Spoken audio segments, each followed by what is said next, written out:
ഇന്ത്യയുടെ സമുദ്രയാൻ പദ്ധതിയിലെ മലയാളിയാണ് ജി ഹരികൃഷ്ണൻ. ഇന്ത്യയുടെ സമുദ്രയാൻ പദ്ധതിയിലെ മലയാളിയാണ് ജി ഹരികൃഷ്ണൻ. ഇന്ത്യയിലെ ആദ്യത്തെ ആന്റി ഡ്രോൺ തുറമുഖം കാണ്ട്ല തുറമുഖം. ഇന്ത്യയിലെ ആദ്യത്തെ ആന്റി ഡ്രോൺ തുറമുഖം കാണ്ട്ല തുറമുഖം. INS ഹിമഗിരി, INS ഉദയഗിരി എന്നീ സ്റ്റെൽത്ത് യുദ്ധക്കപ്പലുകൾ കമ്മീഷൻ ചെയ്തു. INS ഹിമഗിരി, INS ഉദയഗിരി എന്നീ സ്റ്റെൽത്ത് യുദ്ധക്കപ്പലുകൾ കമ്മീഷൻ ചെയ്തു.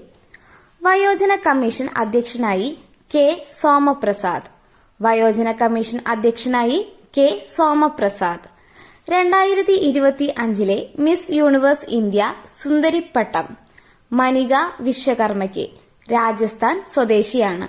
2025 മിസ് യൂണിവേഴ്സ് ഇന്ത്യ സുന്ദരിപ്പട്ടം മനിക വിശ്വകർമ്മയ്ക്ക്. രാജസ്ഥാൻ സ്വദേശിയാണ്. കേരളം രാജ്യത്തെ ആദ്യ സമ്പൂർണ്ണ ഡിജിറ്റൽ സാക്ഷരതാ സംസ്ഥാനമായി. കേരളം രാജ്യത്തെ ആദ്യ സമ്പൂർണ്ണ ഡിജിറ്റൽ സാക്ഷരതാ സംസ്ഥാനമായി. Thank you.